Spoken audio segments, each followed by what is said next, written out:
Viewers, আজকের রেসিপিটি হলো পটলের ডালনা রেসিপি।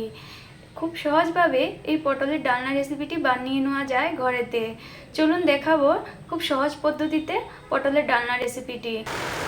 এখানে 5টা পটল নিয়েছি আর পটলগুলোকে এভাবে ছেঁচে নেব। দেখুন, এভাবে পরিষ্কার করে নিচ্ছি। খুব সুন্দর করে ছুরির সাহায্যে হয়ে যাচ্ছে।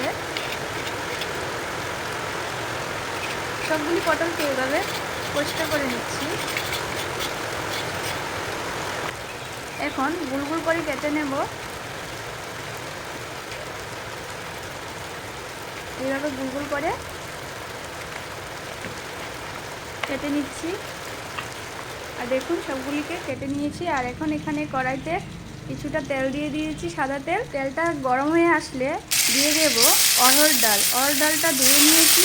সাথে দিয়ে দেব মসুর ডাল। মসুর ডালটাও ধুয়ে নিয়েছি। দুটো ডাল সমান পরিমাণে নিয়েছি। ভাজা হয়ে আসলে দিয়ে দেব কারি পাত্তা। কারি পাত্তাটা একটু বেশি পরিমাণে দিতে হবে।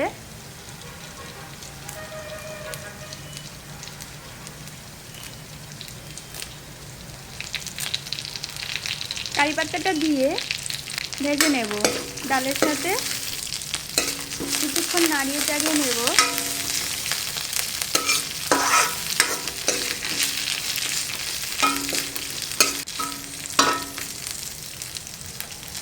এখন পুরোপুরি ভাজা হয়ে গিয়েছে। এখন আমি ডালগুলো উঠিয়ে নেব।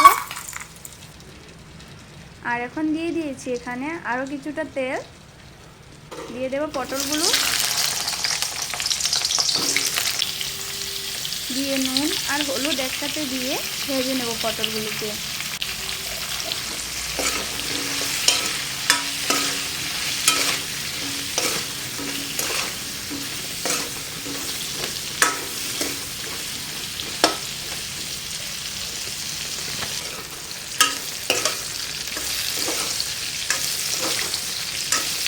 দেখুন, হালকা কালার হয়ে আসছে লাল। আরও কিছুক্ষণ ভাজা হয়ে আসলে উঠিয়ে নেব আমি। আর এখন দেখুন ভাজা হয়ে গিয়েছে, আমি উঠিয়ে নেব। ভেজে রাখা ডালগুলো ঠান্ডা হয়ে গিয়েছে। এখন আমি গুঁড়ো করে নেব। আর এখন কড়াইতে তেলের সাথে ঘি দিয়ে দিয়েছি 1 চামচ। দিয়ে দেব জিরে ফোড়ন, গোটা জিরে। জিরেটা ফুটে আসলে দিয়ে দেবো পেঁয়াজ বাটা।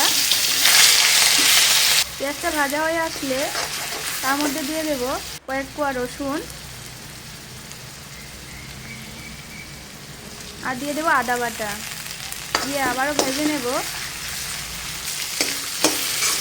দিয়ে দিয়েছি একটি টমেটো। টমেটোটা দিয়ে অনেক টাইম ভাজতে হবে।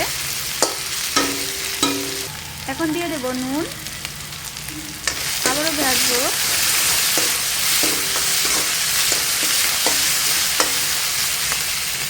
এখন টমেটোটা ভাজা হয়ে আসছে। দিয়ে দেব হলুদ গুঁড়ো, জিরে গুঁড়ো, ধনিয়ার গুঁড়ো, লঙ্কা গুঁড়ো সব একসাথে দিয়ে ভেজে নেব। এখন দিয়ে দেব কাশ্মীরি লাল লঙ্কার গুঁড়ো। দিয়ে আবারও ভেজে নেব। ভাজা হয়ে আসলে জল দিয়ে দেব বেশ কিছুটা।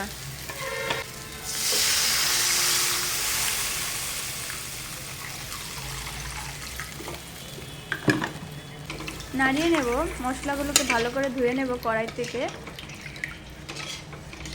এখন ফুটে আসলে দিয়ে দেব ভেজে রাখা পটলগুলো।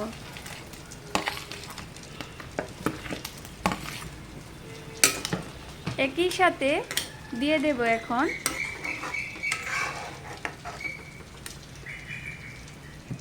গুঁড়ো করে রাখা ডালগুলো। ডালটা দিয়ে আবারও নাড়িয়ে দিব।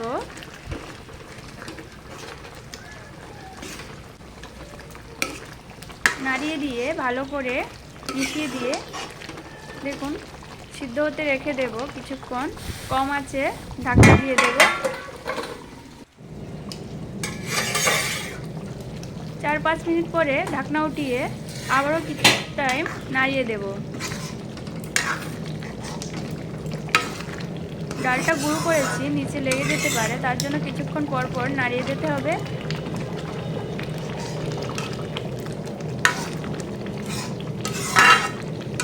আর এই রান্নাটা মাখো মাখো হবে।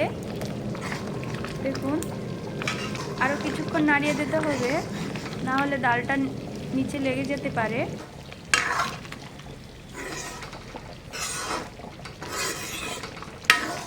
আর এখন রেডি হয়ে গিয়েছে পটলের ডালনা। প্লিজ বন্ধুরা, ভিডিওটি ভালো লাগলে লাইক করবেন আর শেয়ার করবেন।